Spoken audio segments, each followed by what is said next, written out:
بسم اللہ الرحمن الرحیم وَلَقَدْ يَسَّرْنَا الْقُرْآنَ لِلذِّكْرِ فَهَلْ مِن مُّدَّكِرٍ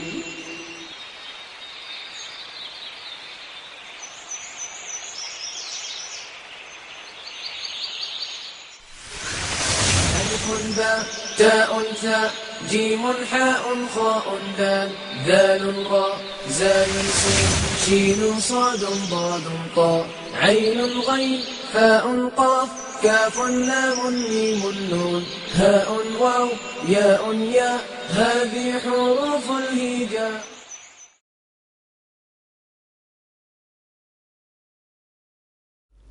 اعوذ باللہ من الشیطان الرجیم بسم اللہ الرحمن الرحیم. قال رسول اللہ صلی اللہ علیہ وسلم اذا مات الانسان انقطع عنہ عملہ الا من ثلاثۃ اشیاء. اللہ کے رسول صلی اللہ علیہ وسلم کا فرمان ہے کہ جب انسان مر جاتا ہے تو اس کا عمل اس سے منقطع ہو جاتا ہے. یہ قاعدہ ہے، اس میں بھی ایکسیپشن ہے سوائے تین چیزوں کے. صدقۃ جاریہ، صدقہ جاریہ جو اس کے مرنے کے بعد بھی اس کے ساتھ جڑا رہتا ہے، او علم ينتفع بہ، یا ایسا علم جس سے نفع اٹھایا جائے، یا ولد صالح یدعو لہ، نیک اولاد جو اس کے لیے دعا کرے. تو انسان کے مرنے کے بعد اس کا عمل اس سے ڈسکنیکٹ سوائے ان تین چیزوں کے. اور اس میں جو دوسری چیز ہے اس کے حوالے سے میں خاص آپ کی توجہ چاہوں گا کہ جو الفاظ ہے کہ ایسا علم جس سے نفع اٹھایا جائے. انسان اس دنیا میں علم کے حوالے سے کوئی ایسا کام کر جائے جس سے لوگ اس کے مرنے کے بعد بھی فائدہ اٹھاتے رہے، تو یہ ان تین کیٹیگریز میں سے ایک کیٹیگری ہے.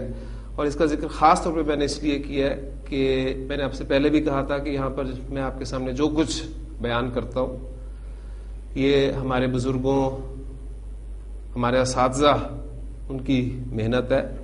میں صرف اس کو آپ کے سامنے بیان کرتا ہوں. اور آج بھی خاص طور پہ جو کانسیپٹس ہم پڑھیں گے انشاءاللہ تعالی وہ بھی اساتذہ کے سیکھے ہوئے ہی ہیں.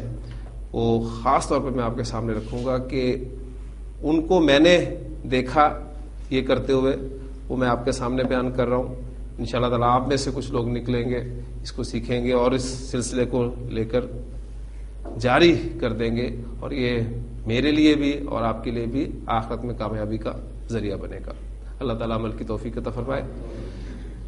مرکب کی دو اقسام میں سے مرکب ناقص ہم پڑھ رہے ہیں، اور مرکب ناقص میں الحمدللہ تیسری قسم ہماری جاری ہے جو کہ مرکب اضافی ہے. مزید آج انشاءاللہ تعالی ہم کنسٹرکشن لے کے آگے چلیں گے. ہمارے اردو زبان میں کچھ کنسٹرکشنز ایسی ہیں جو سننے میں بظاہر مرکب اضافی نہیں لگتی، کیونکہ ہم نے مرکب اضافی کی ایک پہچان سی بنا لی ہے کہ کا، کے، کی جیسے الفاظ جو ہے مرکب اضافی میں استعمال ہوتے ہیں. آپ کو اس بات کا بھی اندازہ ہو گیا ہوگا کہ عربی زبان میں کا، کے، کی کے لیے کوئی لفظ نہیں ہے. آپ نے جو مرکب اضافی بنایا اس میں ہم نے کا، کے، کی کے لیے کوئی علیحدہ سے لفظ ایڈ نہیں کیا. دو اسماء کو عرب اس خاص ترتیب سے لے کر آیا کہ وہ کا، کے، کی کا مفہوم خود بخود پیدا ہو گیا. اردو زبان کی کچھ کنسٹرکشنز ایسی ہیں جو آپ کو بظاہر دکھنے میں مرکب اضافی نہیں لگیں گی، لیکن عربی زبان میں وہ مرکب اضافی کے طور پہ استعمال ہوتی ہیں. اب یہ ہر زبان کا اپنا اپنا محاورہ ہے. وہ دو تین ایگزامپلز ہیں، وہ میں آپ کے سامنے پہلے رکھتا ہوں، پھر انشاءاللہ تعالی آگے چلتے ہیں. ہر چیز،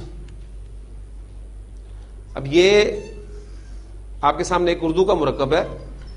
ہر چیز، ہر مسلمان، ہر کتاب. ٹھیک، ہر چیز سے مراد ہے تمام چیزیں، ہر مسلمان سے مراد ہے تمام مسلمان. ٹھیک، ہر کتاب سے مراد ہے تمام کتابیں. آپ کہتے ہیں کہ میں نے عربی زبان میں گرامر پہ لکھی ہوئی ہر کتاب پڑھ لی تو مراد کہ آپ نے تمام کتابیں اس زبان کے سمجھانے کے لیے جو لکھی گئی ہیں وہ پڑھ لی ہیں. علم کی طلب ہر مسلمان پر فرض ہے, تو اس کا مطلب ہے تمام مسلمانوں پر فرض ہے. اب یہ مرکب آپ کو اردو میں بظاہر مرکب اضافی نہیں لگ رہا, لیکن عربی زبان میں یہ مرکب اضافی کے طور پہ استعمال ہوتا ہے. تو ہر چیز کی عربی آپ کو ملے گی.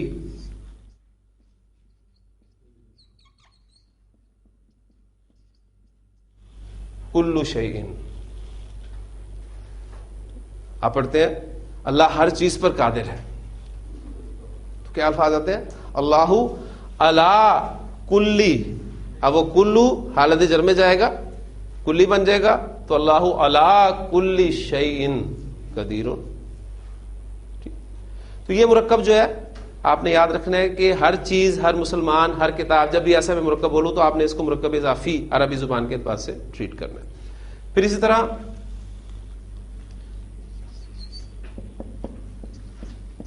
جنت والے, آگ والے, ہاتھی والے, اس قسم کی کنسٹرکشن آپ کے سامنے آئیں گی. تو جنت والے یہ کنسٹرکشن عربی زبان میں استعمال ہوتی ہے.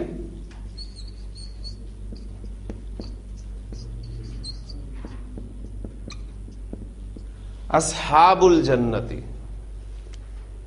اصحاب الجنتی, بالکل دیکھیں مرکب اضافی ہے. آپ کا پہلا اسم الف لام کے بغیر ہے, ہلکے اعراب کے ساتھ ہے. صاحب کی جمع اصحاب, افعال کے وزن پر. تنوین آتی تھی, مضاف کی جگہ پر استعمال ہو, تنوین ہٹ گئی, اور آپ کا مضاف الیہ حالت جر میں اصحاب الجنتی. اس طرح آگ والے اصحاب النار, اور ہاتھی والے اصحاب الفیل. الم تری کیف فعل ربک باصحاب الفیل. اب وہاں پر اصحاب الفیل استعمال ہوا ہے, وہ حالت جر کنسٹرکشن استعمال ہوئی ہے. کیوں استعمال ہوئی ہے وہ انشاءاللہ تعالی بس 2 روز کی بات ہے, وہ وجہ بھی پتہ چل جائے گی. کسی بھی اسم کے حالت جر میں جانے کی صرف 2 وجوہات ہوتی ہیں. ایک الحمدللہ ہم پڑھ چکے, مضاف الیہ کی جگہ پر استعمال ہوتا ہے تو حالت جر میں ہوتا ہے. دوسری وجہ انشاءاللہ تعالی ہمیں پرسوں پتہ چلنی شروع ہو جائے گی انشاءاللہ تعالی.